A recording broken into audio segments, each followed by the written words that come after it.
오늘 이 마태복음 13장 13절부터 17절까지 우리가 말씀을 이렇게 읽었는데요. 지난주에도 한번 이렇게 먼저 묻고서 들어갔으니까 당연히 성경 부분이 주보에 나와 있으면 그 앞뒤로 어떤 말씀이 있는지 찾아보셨겠지요.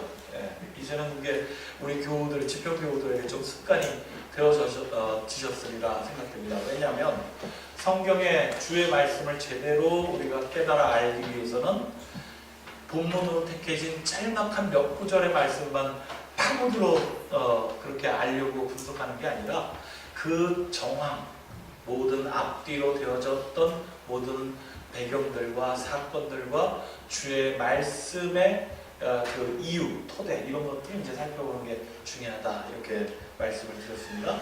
그것이 이제 자꾸만 좀 우리 안에서 훈련되어지기를 바라면서 오늘 말씀을 보려고 합니다. 자, 마태복음 13장 13절 그 앞에는 어떤 얘기가 있습니까? 씨 뿌리는 자의 비유 이야기가 있습니다. 예수님의 수많은 비유 이야기들 가운데서도 아주 유명한 그런 구절이지요. 돌발 퀴즈처럼 나가봅니다. 씨 뿌리는 자가 어느 날 나가서 씨를 뿌리기 시작했습니다. 첫 번째, 두 번째 이렇게 순서적으로 떨어진 건 아닐 거예요. 네. 뿌렸는데 어떤 씨앗은 어디에? 돌반, 뭐 순서 상관없이 첫 번째는 어쨌든 길바닥에 떨어지는 씨도 있었고, 두 번째 돌밭이라고도 얘기했고요. 세 번째 가시덤불, 그리고 네 번째는 더러는 옥토, 좋은 땅에 떨어진 것도 있더라. 그래서 길바닥에 떨어지거나 이것은 어떻게 됩니까? 길바닥에 떨어지면 새들이 바로 와가지고 쪼아먹고, 그리고 돌밭에 떨어진 것은 자랑하려고 막 애를 쓰긴 한데 근데 뿌리가 이게 깊게 내리지 못하니까 저 뜨거운 태양빛에 말라 불타버리고 가시덤불은 그 숨 쉴 수가 없잖아요. 가시덤불 속에 가시덤불의 그 햇빛과 모든 바람 막 이런 것들을 차단하니까 숨 쉴 수가 없어서 영양분을 받지 못해서 그래서 말라 죽어버렸다. 그런데 더러 좋은 땅에 떨어진 것들이 몇 배로? 100배, 60배, 30배로 자라난다. 그렇게 하는 얘기입니다. 뭐 이 정도 다 알고 계시니까 뭐 그런 정도는 이제 돌발 퀴즈로 내지 마세요. 뭐 이렇게 하시는 거로 알아듣겠습니다. 근데 알아듣겠습니다 라고 이제 알아듣는 게 그게 문제인 것 같아요.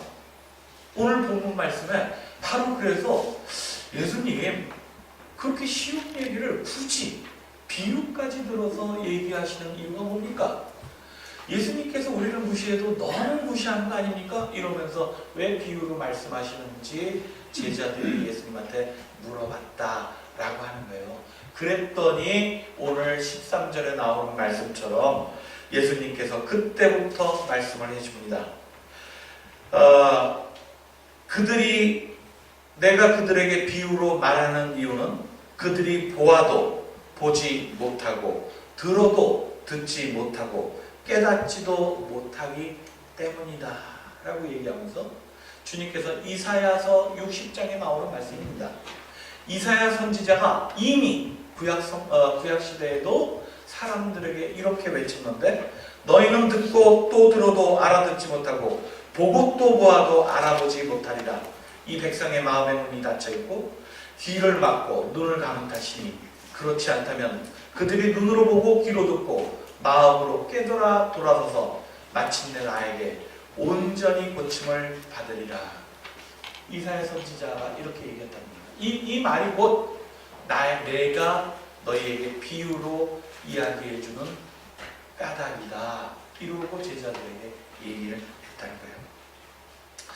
자, 제자들의 이 질문에 예수님께서 너희가 이 눈으로 보고 귀로 듣고 막 다 하는데도 얘기를 듣고 있는데도 알아듣지 못하니까 내가 쉽게 알아들으라고 비유로 얘기하지. 왜 알아듣지 못했을까요? 여러분들은 어떻습니까?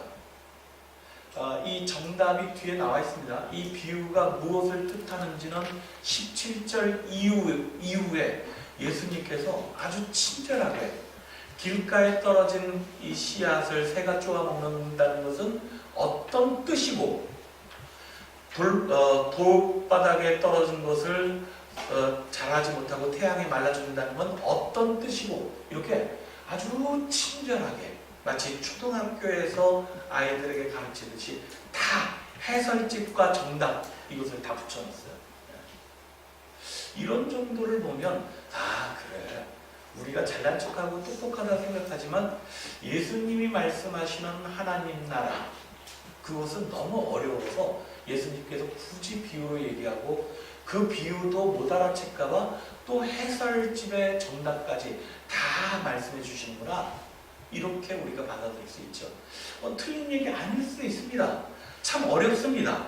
하나님 나라를 그렇게 한국교회가 많이 얘기하는데도, 그런데 이 수많은 천만이 넘는 한국교회 교인들이 저마다 제각각으로 하나님 나라를 다르게 얘기하니까요.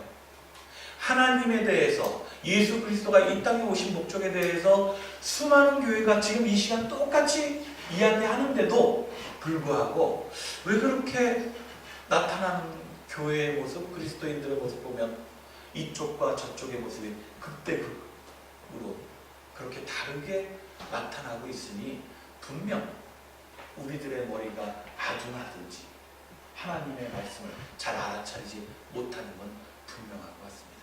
그렇죠? 교회를 아무리 열심히 다녀도, 설교를 수백 번, 수천 번 들어도, 성경을 몇십 번씩이나 통독을 해도 우리가 하나님의 뜻을 잘 알지 못합니다. 겸손한 척하는 게 아니라 진짜로 잘 모르는 것 같아요. 여기에서부터 우리는 오늘 본문의 말씀을 진지하게 들어야 합니다. 주님께서 설명서, 해설집으로 붙여놓은 것을 간략히 이렇게 말씀드리면, 길가에 떨어진 것을 새가 와서 쪼아먹는다 라고 하는 것은 그 길가에 떨어진 씨앗이 뿌리를 내리고 뭔가 영양분을 받기도 전에 이 길바닥이라고 하는 것이 딱딱하니까, 받아들여질 준비가 전혀 안 돼 있으니까 악한 자가 와서 그 씨앗을 뺏어간다, 이렇게 표현을 하고 있어요. 어쩌면 우리 도심 속, 우리들 도심 현대인들의 삶인지도 모릅니다. 아무리 좋은 강연을 하려고 해도요, 그리고 좋은 강사와 프로그램을 마련하고 지역에서 사람들에게 홍보해가지고, 여러분 이게 더 중요합니다, 우리 인생을 사는 데 있어 참 진리를 여기서 들을 수 있습니다 라고 선전하고 홍보해도 사람들이 별로 모이질 않아요. 몇십 명 모이기가 참으로 어려운 시대입니다. 분주하지요. 다들 바쁩니다. 직장생활이다, 공부한다, 뭐 아르바이트 해야 된다, 다 바쁘죠. 그런데 그렇게 바쁜 와중에 그래도 할 거 다 하잖아요. TV도 보고 뭐 놀러도 가고 막 다 합니다. 그런데 실제로 우리 인생에 필요하다라고 복음이 전파되어지는 것에는 우리가 잘 가지 않으려고 하는 그런 팍팍함, 강팍함이 있는 것 같아요. 이것이 바로 현대 문명 속에 우리가 살아가는 우리들의 삶의 자락인지 모릅니다. 어쩌면 그렇기 때문에 오늘 성서에선 이 길바닥에 뿌려진 복음, 그것을 악인이 와서 혹시 누가 볼까? 뿌리라도 어디 내릴까? 싹 치워가는 그런 우리들의 현실을 보여주고 있다. 예수님은 그렇게 해설하고 계세요. 두 번째가 뭐였습니까? 돌밭에 뿌려진 것라고 얘기를 하죠. 밭에 돌 하나하나 골라내야 밭작물을 읽을 수 있는 그런 시기입니다. 오늘 씨뿌린 주일이기 때문에 더더욱 가슴에 와닿는 얘기죠. 이 돌 하나하나를 잘 골라내지 않으면, 돌이 너무 많아 있는 그런 산간벽지에 밭이 되어지면 거기다 그냥 씨를 뿌린다고 해서 그것이 뿌리를 잘 내릴 수가 없는 것은 당연지각입니다. 그렇기 때문에 이 밭을 잘 일궈내는 것은 농부가 돌 하나하나 밖으로 던져내는 것처럼 정성을 기울여 밭을 먼저 일궈내야만 씨가 제 역할을 할 수 있다, 이런 말씀이라고 설명하고 있죠. 어쩌면 우리 신앙의 삶에 이 복음의 씨앗들이 뿌려졌는데 평상시에는 괜찮은 것 같아요. 은혜스럽고 야 이태규 목사 설교 들을만하네 그러면서 그거로 한 주간 살아가는 힘으로 삼기도 할 수 있을 겁니다. 별일이 없을 때는요. 그런데 오늘 예수님의 해설집을 보니까 예수님께서는 별 문제가 없을 때가 아니라 그에게 조그만 시련이 닥쳤을 때 또는 세상의 재물과 예수 그리스도의 십자가와 둘 중에 한 가지를 선택해야 되는 그런 순간이 올 때 돌밭에 뿌려진 씨앗처럼 그들은 신앙을 저버리고 마는 사람이다. 이렇게 이야기해 주고 계세요. 가시덤불도 마찬가지입니다. 가시덤불이 우리의 삶 가운데 그런 세상의 근심과 재물과 그런 모든 선택들 속에 우리의 신앙을 자라나지 못하도록 만들고 우리의 믿음을 유혹에 빠뜨리기도 한다. 이러면서 주님께서 충분하게 가르쳐 주고 계십니다. 자, 오늘 우리는 씨뿌림주의를 맞아서 이 말씀을 좀 더 생태적이고 환경적인 그런 관점에서 다시 한번 살펴보려고 합니다. 그렇지요. 지금은 이 지구 생태계가 위기라고 누구나 다 이야기합니다. 특별히 우리 지평의 교회 여러분들께서도 머리로서는 다 끄덕끄덕거리면서 우리 교회가 해야 되는 생태적 선교가 무엇인지, 특별히 이 교회의 사명이 무엇인지를 우리는 같이 고백하는 그런 일들을 겪어왔습니다.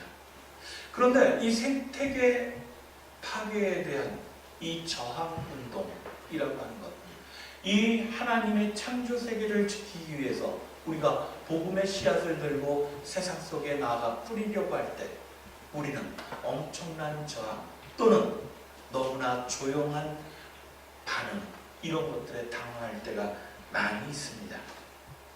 곤혹스럽죠.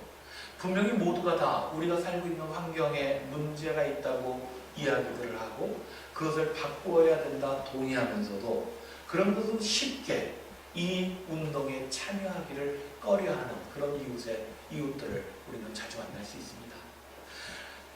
저 뒤편에 보시면 서명을 받고 있습니다. 탄핵 원자력 발전소를 더 이상 짓지 말고 노후된 것들은 그것은 가동을 중지하고 그래서 이 위험천만한 원자력 발전소가 아니라 하나님께서 주신 그 대한 에너지들을 만들어 우리가 함께 창조세계를 지켜나가자 이렇게 이야기하면서 서명운동을 받죠. 다 알고 있습니다. 이것이 얼마나 위험한 건지 하는 그럼에도 불구하고 우리는 그럼 당장 우리들이 지금 쓰고 있는 이 엄청난 에너지들은 어떻게 감당할 수 있을까? 이 질문에서 발걸음이 뚝 멈춰지게 되어집니다. 이 원자력 발전소로 인해서 생겨지는 어마어마한 전기로 인해 우리는 편리와 풍요를 누렸고 이 현대 문명을 지금 누리고 살아간다고 철석같이 믿고 있습니다. 그 간극 속에서 우리는 어쩌지도 못하는 우리 이웃들을 많이 만나게 되어지죠. 부천에도 그렇습니다. 지금 이 부천 지역이 전부 아파트로 들어서고 있는데요. 유일하게 남아있는 그런 녹지 공간들 그런 것은 얼마 되지 않아요. 우리 뒤에 있는 원미산이나 소래산이나 이런 녹지 공간들 또는 공원들 이것이 얼마 되지 않죠. 이런 산들뿐만 아니라 습지, 농사짓는 농토 이런 것들이 우리가 살아가는 기후변화 이런 시대 속에 얼마나 중요한 역할들을 하는지 모릅니다. 특별히 둔지 형태로 되어져 있는 우리 부천에선 대장동에 뻥 뚫려 있는 그 농로가 바람길이 되어줘서 그래서 우리 부천을 그래도 숨 쉴 수 있는 도시로 만들어주고 그리고 그 대장동의 그 농토들을 통해서 우리가 보다 살만한 그런 도심 속 생기를 우리는 확보하고 살아가는 거죠. 그런데 이 대장동에 산업단지를 만든다고 합니다. 경제적 이익의 문제 때문에 그런 이해관계들에 상충되어지는 사람들과 서로 다른 이야기를 충돌하기도 합니다. 개발 이익에 우리는 딱 맞닥뜨렸을 때 우리는 사실은 환경을 보존하는 것, 하나님의 창조세계를 얘기하는 것 이런 것이 머뭇거려지기도 한다는 거죠.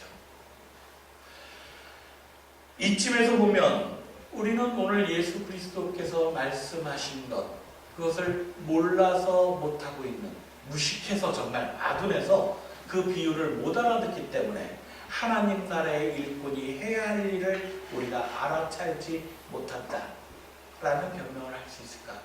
이것을 우리는 솔직히 돌아봐야죠. 오늘 15절의 말씀을 다시 한번 봅니다. 15절에 보니까 이 백성이 마음의 문을 닫고 귀를 막고 눈을 감은 탓이니 그렇지 않다면 그들이 눈으로 보고 귀로 듣고 마음으로 깨달아 돌아서서 라고 했습니다. 15절의 말씀을 보니까 솔직해졌네요.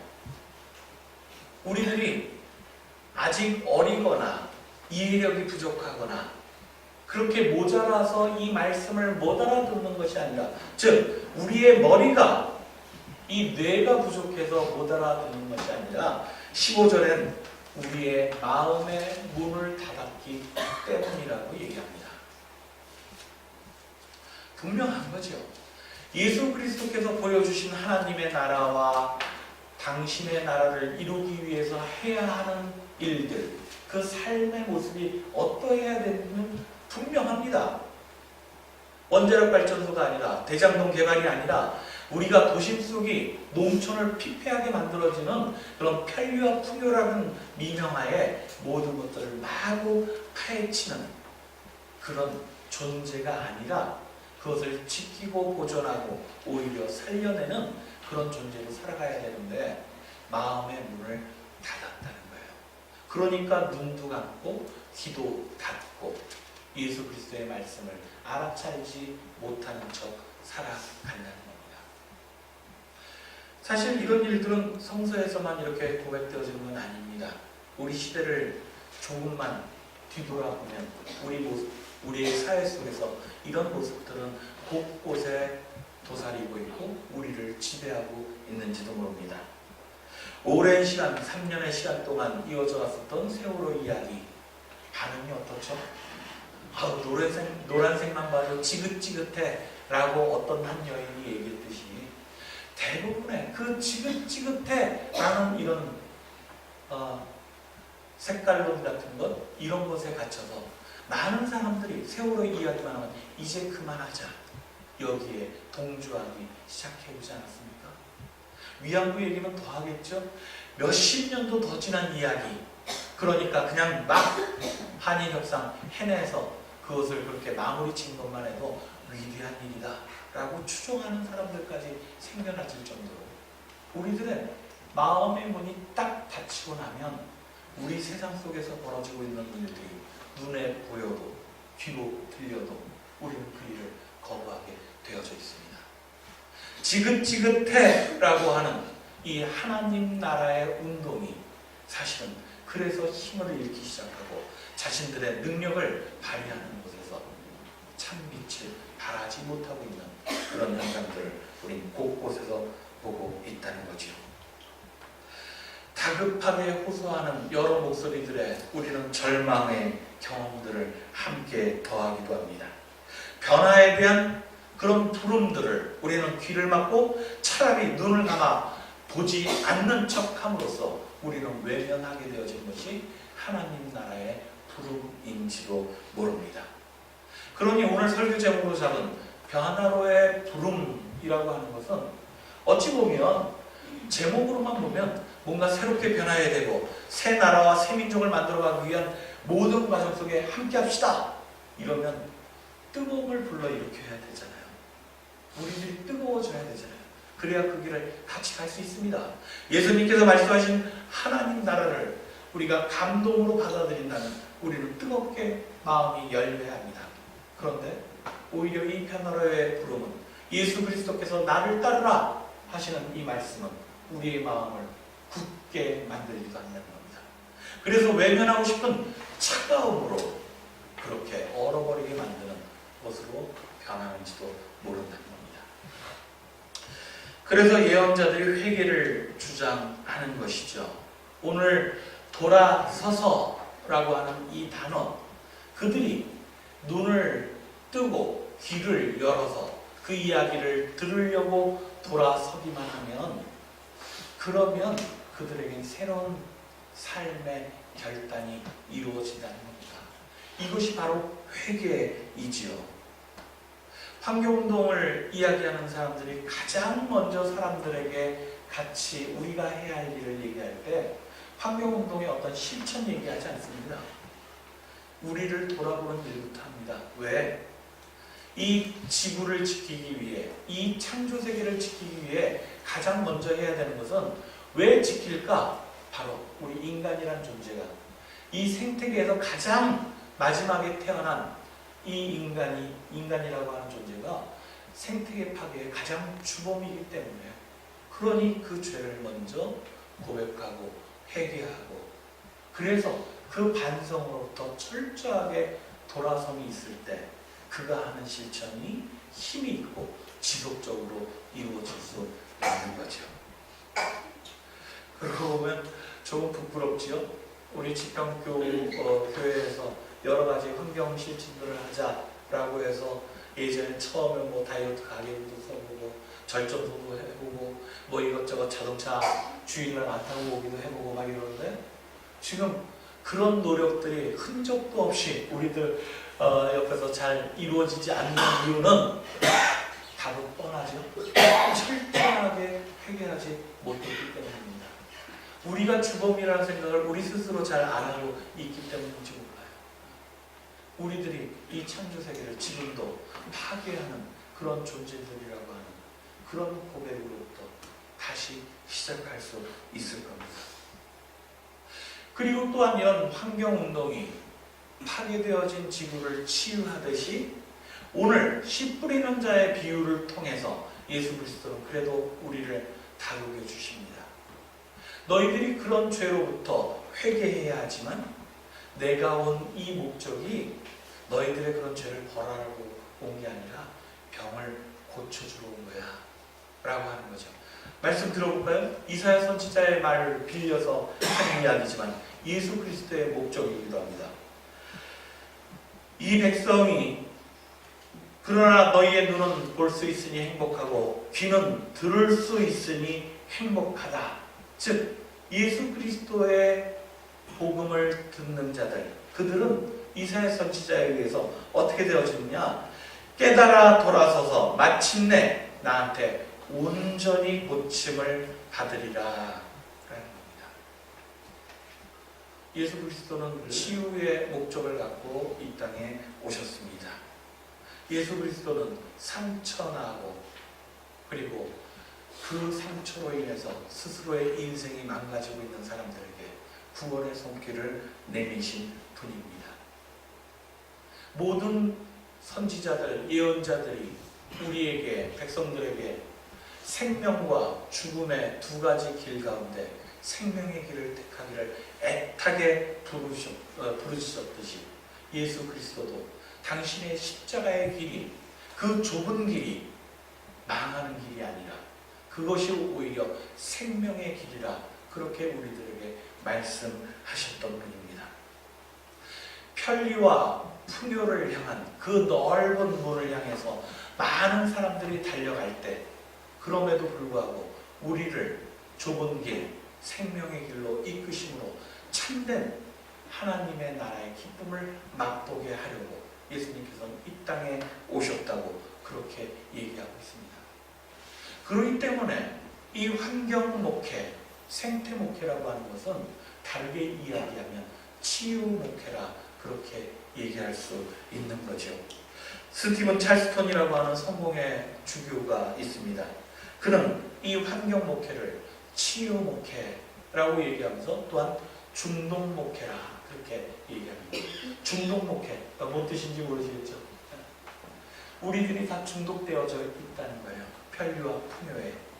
지금 당장 먹고 사는 문제를 해결한다는 미명하에 우리는 하나님 나라의 복음을, 그 씨앗을 받아들여 열매 맺기를 거부하는 자들처럼 우리는 오히려 세상에 물들고 길들여져서, 그래서 그 편리 풍요 속에 우리는 이제 익숙해져 있는 겁니다. 환경적 삶을 살기가 어려운 것은 이 익숙해진 것으로부터 우리가 떠나가기가 쉽지 않은 거지요. 차를 타는 것에 익숙해져 있기 때문에 걷는 것에 우리는 달감하지 않는 것과 같은 거죠. 마약에 중독되듯이 우리는 이 세상의 그런 편리 속에 우리는 중독되어져 있다는 거예요. 중독되어진 그 부분을 치유하는 길, 그것이 바로 하나님께서 우리에게 씨 뿌리는 자의 소명으로 전달해 주고 있는 것인지 모릅니다. 지병교회 여러분, 이제 우리는 4월 1일, 4월을 맞아서 씨 뿌림 주일로 오늘 하루를 지내려 합니다. 교회 옥상 텃밭에 올라가서 그래서 우리는 씨앗들과 모종을 심으면서 그것이 잘 자라날 수 있기를 간절히 바라는 마음으로 그렇게 오늘 하루를 보내겠죠. 그저 땅속에 씨앗을 심는 것만이 아니라 우리는 세상 속에 이 씨앗을 뿌리기를 간절히 원하는 사람들입니다. 그러려고 하면 우직한 우리들의 믿음이 있어야 됩니다. 우직하다는 것은 한자로 이 우자가 무슨 우자죠? 어리석을 우자입니다. 직은 고들직, 그렇게 되어지죠. 예수 그리스도의 십자가의 길을 가는 사람들은 세상 사람들이 바라볼 때는 어리석은 사람들이라 그렇게 얘기합니다. 하지만 그가 우직하게 그 이야기를 들으면서도 고든 길을 걸어 나가는 것, 그게 숙명이지요. 그리스도인들의 숙명은 바로 여기에 달려 있습니다. 변화로의 부름을 받은 사람들이기에, 그것을 알아차린 사람들이기에, 그리고 그것을 거부하지 않기 위해 결단한 사람들이기에 우리는 우직하게 어리석어 보이지만 올바른 그 길을, 생명의 길을 걸어가야 하는 것입니다. 그것이 옥토를 만들어내고 그리고 30배, 60배, 100배의 우리가 예상치 못했던 하나님의 놀라운 은총의 열매를 우리도 맛볼 수 있는 유일한 길이라고 하는 것이죠. 세월에 따라 이리저리 흔들리지 않는 우리 교우들 되길 바랍니다. 이익을 향해 달려가느라고 내 의로움을 가벼이 여기거나 외면하는 그런 사람들이 되지 마시기 바랍니다. 자기의 꾀에 스스로 빠져서 그래서 자신의 열매를 탐하는 그런 어리석은 사람들이 아니라 하나님께서 이미 마련하시고 축복하신 구원의 참 기쁨을 맛보는 우리 모두 되어지길 간절히 바라면서 이 말씀을 나눴습니다.